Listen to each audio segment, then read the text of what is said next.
UP की राजनीति में 4 अप्रैल को एक बड़ा तलाक हुआ। यूपी सरकार में मंत्री दयाशंकर सिंह और स्वाति सिंह 22 साल बाद अलग हो गए। बलिया जिले से आने वाले दोनों नेता छात्र राजनीति करते हुए एक दूसरे के करीब आए। अखिल भारतीय विद्यार्थी परिषद में दोनों एक्टिव थे। स्वाति सिंह इलाहाबाद में MBA की पढ़ाई कर रही थी और दयाशंकर सिंह लखनऊ विश्वविद्यालय के एक बड़े छात्र नेता थे। दोनों का मेलजोल बढ़ा और 2001 में शादी कर ली। दोनों को विद्यार्थी परिषद के कार्यकर्ता आज तक भैया भाभी ही पुकारते रहे हैं, लेकिन हाल के सालों में तल्खी इतनी बढ़ गई कि दोनों का साथ रहना मुश्किल था। दोनों की लव स्टोरी तो आपने अब तक कई बार देख और सुन ली होगी, लेकिन स्वाति सिंह कौन है और कैसे एक पढ़ी लिखी हाउसवाइफ अपने पति का बदला लेने के लिए ही राजनीति में आई, वो भी जान लीजिए। 2001 में दयाशंकर सिंह संग शादी होने के 15 साल तक स्वाति बच्चे और परिवार का ख्याल हाउसवाइफ बनकर रख रही थी। लेकिन यूपी के विधानसभा चुनावों से पहले सब नाटकीय रूप से बदल गया।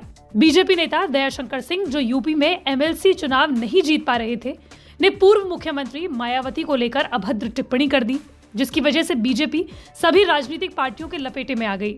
बीजेपी ने तुरंत एक्शन लेते हुए दयाशंकर सिंह को 6 साल के लिए पार्टी से निकाल दिया। BSP नेताओं ने लेकिन बीजेपी और दयाशंकर पर जवाबी हमले की तैयारी कर ली थी।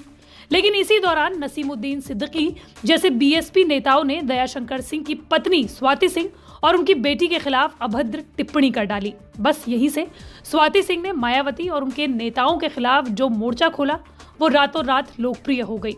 बीजेपी ने स्वाति सिंह के इस लोकप्रियता को भुनाया और उन्हें हाथों हाथ लिया।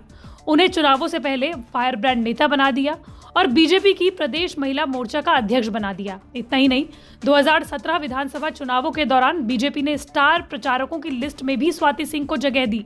स्वाति सिंह ने उसी समय मायावती के खिलाफ चुनाव लड़ने की चुनौती दी थी और कहा था कि मायावती यूपी में किसी भी सामान्य सीट से चुनाव लड़े, वो खुद उनके खिलाफ चुनाव लड़ेंगी। इसके बाद स्वाति को लखनऊ की सरोजनी नगर सीट से उम्मीदवार बनाया।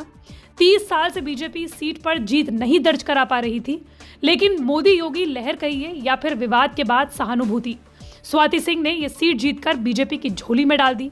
2017 में योगी सरकार में उन्हें मंत्री बनाया गया। यही नहीं, विधानसभा चुनाव के बाद उनके पति दयाशंकर सिंह का निलंबन भी वापस ले लिया गया और उन्हें प्रदेश उपाध्यक्ष तक बना दिया गया। लेकिन कहते हैं ना कि पद मिलना और उसे संभाले रखना हर किसी के बस की बात नहीं। मंत्री बनते ही एक के बाद एक विवाद स्वाति सिंह के साथ जुड़ते रहे। जैसे मंत्री बनने के बाद वो लखनऊ में बियर शॉप का उद्घाटन करने पहुंच गई। फिर अपने विधानसभा चुनावों में नवरात्र कार्यक्रम के भंडारे के दौरान कन्याओं को खुले तौर पर 500-500 के नोट पकड़ा दिए।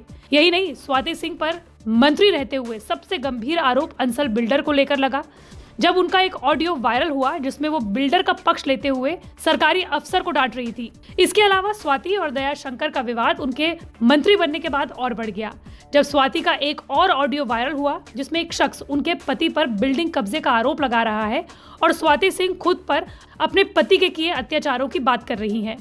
विवादों का नतीजा ये हुआ कि 2022 के विधानसभा चुनावों में दयाशंकर के तो पुराने विवाद भुला दिए गए, लेकिन आलाकमान की नजरों में स्वाति सिंह चुभने लगी। दोनों पति पत्नी सरोजनी नगर सीट के लिए झगड़ने लगे। हालांकि दयाशंकर को उनके गृह जिले बलिया से टिकट दिया गया, लेकिन स्वाति सिंह का टिकट काट दिया गया। अब चुपचाप स्वाति अगले चुनावों का इंतजार कर रही हैं। स्वाति सिंह एक पूर्वांचल के राजपूत परिवार से आती हैं। उनका जन्म और पढ़ाई लिखाई सब कुछ लखनऊ में हुआ है।